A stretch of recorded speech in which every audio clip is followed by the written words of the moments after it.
अस्सलाम वालेकुम dear students, उम्मीद करता हूं कि आप खैरियत से होंगे। मैंने आपके साथ 10th का यूनिट नंबर 2 जो है वो डिस्कस कर लिया था।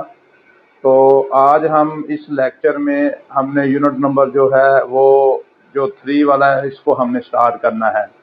जो यूनिट नंबर 3 है इसमें भी मैं आपके साथ शॉर्ट क्वेश्चन जो हैं वो डिस्कस करूंगा। तो और उसके बाद एमसीक्यूज जो होंगे वो आपके साथ डिस्कस करूंगा मैं। तो अब इसमें हमारे पास क्या होगा कि जो हमारे पास यूनिट नंबर 3 है तो ये है आपके पास वेरिएशन का। यूनिट नंबर जो 3 है वो हमारे पास क्या है, वेरिएशन। अब सबसे पहले जो वेरिएशन है इसको हम डिस्कस करेंगे। वेरिएशन में सबसे पहले हमारे पास जो आता है वो आ जाता है कि रेशो क्या होती है। अब इसमें पहला जो क्वेश्चन है, क्वेश्चन नंबर 1 का नाम हमने इसको देना है, ये क्या आपके पास है कि what is meant by the ratio, कि आपके पास रेशो क्या होती है। बेसिकली रेशो की डेफिनेशन आपके पास 2 नंबर की जो है वो पेपर के अंदर आती है। रेशो क्या होती है, a relation between two quantities of the same kind, के सेम काइंड जो आपके पास होती हैं, सेम क्वांटिटीज की, सेम जो हमारे पास है दो क्वांटिटीज की जो रिलेशन है उसको हमने क्या नाम देना है, रेशो का नाम देना है। और उनके जो यूनिट है वो भी आपके पास क्या हो, सेम हो।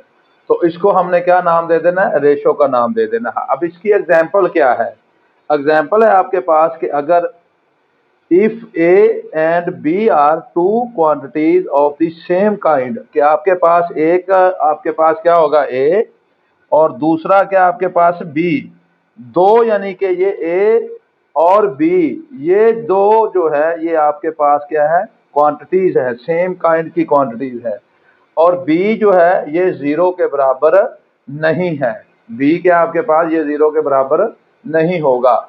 The ratio of A and B is written as, तो ए और बी के दरमियान जो रेशो होगी इसको हमने कैसे लिखना है, मैं लिखूंगा ए रेशो बी, या इसको मैं लिख सकता हूं ए ओवर बी, क्योंकि रेशो को हम बेसिकली बटे का नाम भी दे देते हैं, ए ओवर बी भी हम इसको लिख सकते हैं। ये आपके पास क्या थी, रेशो की डेफिनेशन है। अब उसके बाद है क्वेश्चन नंबर जो 2 है, इसमें हमारे पास दो वैल्यू दी हुई हैं, एक दी हुई है 75 डिग्री की और दूसरी वैल्यू हमारे पास दी हुई है 225। तो आपने क्या करना है, इसके दरमियान क्या करना है कि इन दोनों वैल्यू के दरमियान क्या रेशो को हमने फाइंड आउट करना है। तो अब इसकी रेशो क्या होगी, अब देखें जरा, express the given as the ratio A ratio B and as the fraction in its simplest form.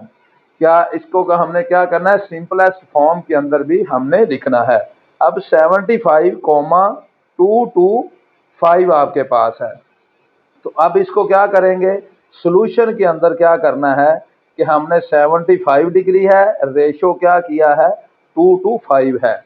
अब इसमें क्या करना है कि 15 का जो टेबल है वो 75 तक हमने इसको पढ़ना है। तो 15 को जब हमने 5 के साथ मल्टीप्लाई करेंगे तो हमारे पास क्या आ जाएगा, 75 आ जाएगा।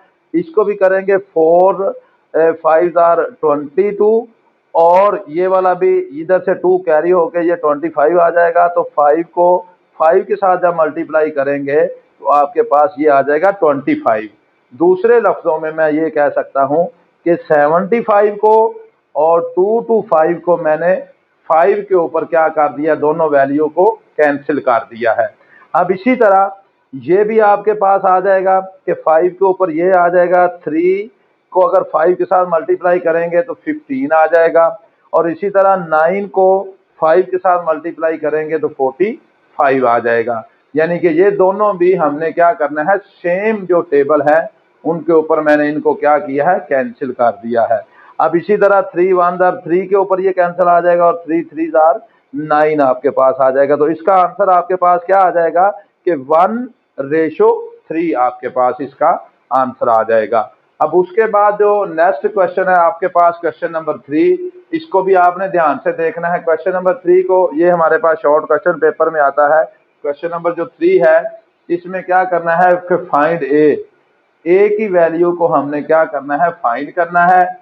इफ द रेशो, यानी कि आपके पास ये रेशो दी हुई है कि a+3 ratio 7+a and 4+5 are equal, कि ये दोनों जो रेशो हैं ये आपके पास क्या है, इक्वल है। तो अब इसको जब हमने सोल्यूशन को स्टार्ट करना है तो ये वाली वैल्यू क्या दी हुई है, a+3 आपके पास है, रेशो 7+a और बराबर क्योंकि इक्वल है 4:5 के।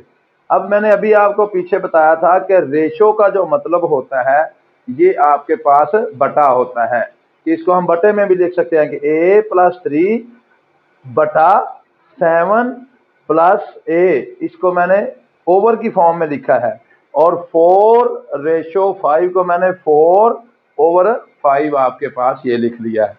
अब इसको मैंने क्या किया है, इस 5 को मैंने इसके साथ मल्टीप्लाई कर दिया है और इस 4 को मैंने, यानी कि इनको आपस में क्रॉस मैंने मल्टीप्लाई कर दिया है, इसको इधर मल्टीप्लाई कर दिया और 4 को इसके साथ मल्टीप्लाई कर दिया। अब इसके बाद क्या आंसर आएगा कि जब 5 को मैं इसके साथ करेंगे, उसके 5 को a के साथ मल्टीप्लाई करेंगे तो 5a आ जाएगा आपके पास, और इसी तरह जब 5 को 3 के साथ मल्टीप्लाई करेंगे तो 15 आपके पास आंसर आ जाएगा, और ये 4 को जब 7 के साथ मल्टीप्लाई करेंगे तो 28 आएगा, और इसी तरह 4 को जब a के साथ मल्टीप्लाई करेंगे तो 4a आ जाएगा। अब जो सेम टर्में हैं उनको एक साइड पे, ये आपके पास है 5a है, तो इस 4a को भी मैंने उठा के दूसरी साइड पे ले आया हूं, तो ये 5a वैसे का वैसे आ जाएगा। इस 4a को जब मैं इधर लेके आया हूं तो ये -4 है, क्योंकि इस तरह प्लस है, ये दूसरी साइड पे आके ये क्या हो जाएगा, -4a हो जाएगा।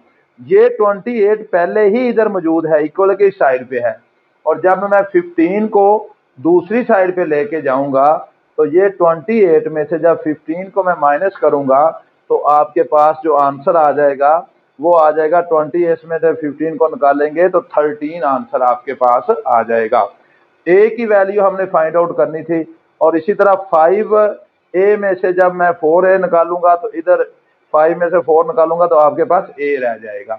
ये आपके पास था क्वेश्चन नंबर जो 3 था, ये शॉर्ट क्वेश्चन पेपर में आता है, तो ये मैंने आपके सामने इसको बता दिया है। अब क्वेश्चन नंबर जो 4 है, ये आपने डिफाइन करना है कि प्रोपोर्शन क्या होता है। पहले मैंने रेशो को डिफाइन किया था, अब मैंने क्या करना है, प्रोपोर्शन को डिफाइन करना है। A proportion is the statement which is expressed as an equivalence of the two ratio, कि हमारे पास अगर दो रेशो हों तो उनकी इक्विवेलेंस आ जाए तो उसको हमने नाम क्या देना है, उसको नाम हमने दे देना है प्रोपोर्शन का। मसलन फर्ज करें मैं आपको एक इसकी एग्जांपल देता हूं कि आपके पास क्या है, दो रेशो हैं, कि उनको हमने करना है, दो रेशो हैं, A/B और C/D, तो उनकी प्रोपोर्शन है आपके पास क्या होगी, फर्ज किया कि आपके पास एक टर्म है A/B और दूसरी जो वैल्यू आपके पास है वो C/D है। अब इन दोनों के दरमियान दो वैल्यू हैं, दो रेशो हैं, इन दोनों के दरमियान हमारे पास जो प्रोपोर्शन होगा उसको हम कैसे लिख सकते हैं, उसको हम लिखेंगे कि A/B प्रोपोर्शन C/ आपके पास D आ जाएगा। तो इसको हमने क्या नाम दे देना है, इसको नाम हमने दे देना है कि ये आपके पास क्या आ जाएगी, आपके पास आ जाएगी प्रोपोर्शन। इसी तरह इसका जो है प्रोपोर्शन की जो डेफिनेशन है वो मैंने आपको बता दी है। अब नेक्स्ट जो क्वेश्चन है उसमें क्या करना है कि आपके पास जो है वो आपने x की वैल्यू को फाइंड आउट करना है। नेक्स्ट जो क्वेश्चन नंबर आपके पास है 5, उसके अंदर हमने क्या करना है कि x की वैल्यू को फाइंड आउट करना है। क्वेश्चन नंबर आपके पास है 5, स्टेटमेंट क्या है क्वेश्चन की कि find the value of x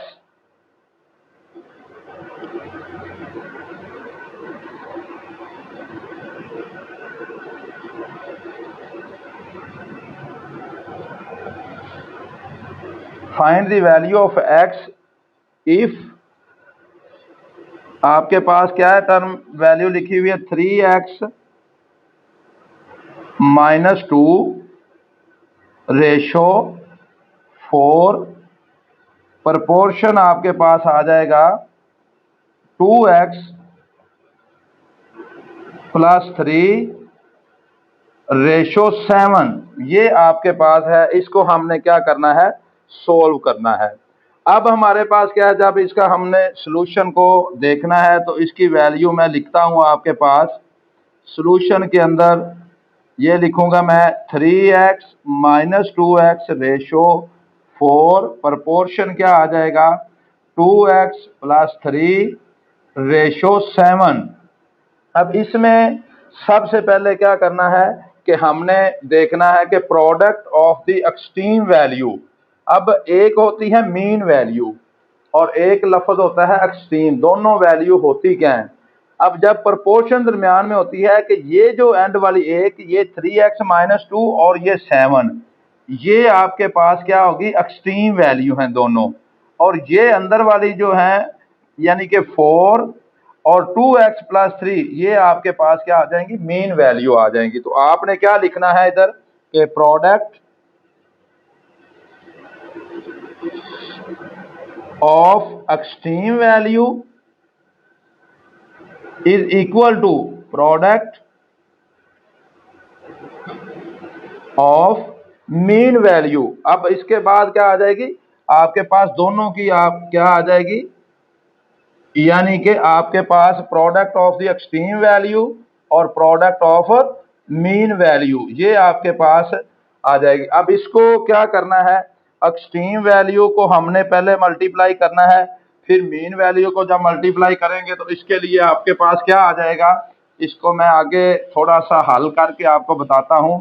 इसको हमने क्या करना है, ये आपके पास आ जाएगा। अब ये वाली जो वैल्यू है ये आपके पास मीन वैल्यू वाला आ जाएगा, ये आपके पास आ जाएगा, यानी कि 4 को हमने मल्टीप्लाई कर देना है 2x + 3 के साथ इज इक्वल टू, क्योंकि ये जो प्रपोर्शन होती है इसका मतलब इक्वल भी होता है, और उसके बाद आ जाएगा 7। तो इसको जब हम मल्टीप्लाई करेंगे 3x और -2 के साथ, तो ये आपके पास वैल्यू जो दोनों मैंने लिखी हैं ये आपके पास आ जाएगी एक्सट्रीम वैल्यू की प्रोडक्ट, और दूसरा ये वाली जो वैल्यू आपके पास आ जाएगी ये आपके पास आ जाएगी मीन वैल्यू की प्रोडक्ट। अब इसको जब अंदर हमने मल्टीप्लाई करना है, 4 को 2 के साथ मल्टीप्लाई करेंगे तो आपके पास क्या आ जाएगा, 8x आ जाएगा। 4 को 3 के साथ जब मल्टीप्लाई करेंगे तो आपके पास ये आ जाएगा 12 आ जाएगा। जब इसको इसके साथ मल्टीप्लाई करेंगे तो 21x आ जाएगा। जब इसको इसके साथ मल्टीप्लाई करेंगे तो माइनस आपके पास 14 आ जाएगा। अब क्या करना है कि ये 21 जो है ये ऑलरेडी पहले इधर मौजूद है, हमने क्या करना है कि x वाली वैल्यू को एक साइड पे लेके जाना है, जो सिंपल वैल्यू है उनको एक साइड पे लेके जाना है। 21 हमारे पास पहले इधर मौजूद है ऑलरेडी, और इसको क्या करेंगे, माइनस आ जाएगा आपके पास 8x आ जाएगा, यानी कि इस 8x को मैं इधर लेके आऊं। 12 पहले इधर मौजूद है आपके पास, और प्लस ये 14 को भी मैंने उठा के इधर ले आया हूं। जब इसको इधर लेके आऊंगा तो ये आ जाएगा प्लस का 14 आ जाएगा। अब आपने क्या करना है कि 21 में से जब हमने निकालना है कि 8x को, 21x में से जब 8x को निकालेंगे तो ये आपके पास आ जाएगा 13x, यानी कि इसको जब निकालेंगे तो ये आ जाएगा 13x इज इक्वल टू, इन दोनों को जब ऐड करेंगे तो ये आपके पास आ जाएगा 26x। अब इसमें से हमने x की वैल्यू को जब फाइंड आउट करना है, दोनों वैल्यू आपस में मल्टीप्लाई हो रही हैं, जब दूसरी साइड पे जाएगा तो ये 20x डिवाइडेड बाय 13 आ जाएगा, और जब ये कैंसिल होके तो ये x का जो आंसर आपके पास आ जाएगा ये आपके पास 2 आ जाएगा। अब पेपर के अंदर आपने अगर चेक करना है कि आपका क्वेश्चन ठीक है या गलत है, तो आप ये क्या कर सकते हैं कि ये जो 2 है ये x की जगह पे इधर पुट भी कर सकते हैं। इधर जब पुट करेंगे x की जगह पे और इधर भी x की जगह पे पुट करेंगे तो ये दोनों आंसर क्या आएंगे, दोनों साइडें आपके पास इक्वल भी आ जाएंगी।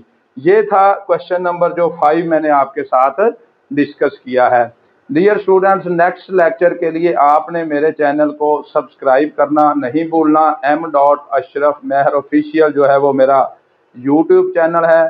तो नेक्स्ट इंशाल्लाह ताला अगले लेक्चर के अंदर मैं आपसे क्वेश्चन नंबर जो 6 है वो मैंने इनको यानी कि पार्ट के लिहाज से मैंने डिवाइड किया हुआ है। तो वो इंशाल्लाह ताला नेक्स्ट लेक्चर के अंदर मैं आपको क्वेश्चन नंबर 6 से स्टार्ट करवाऊंगा। ओके बेटे, अल्लाह हाफिज।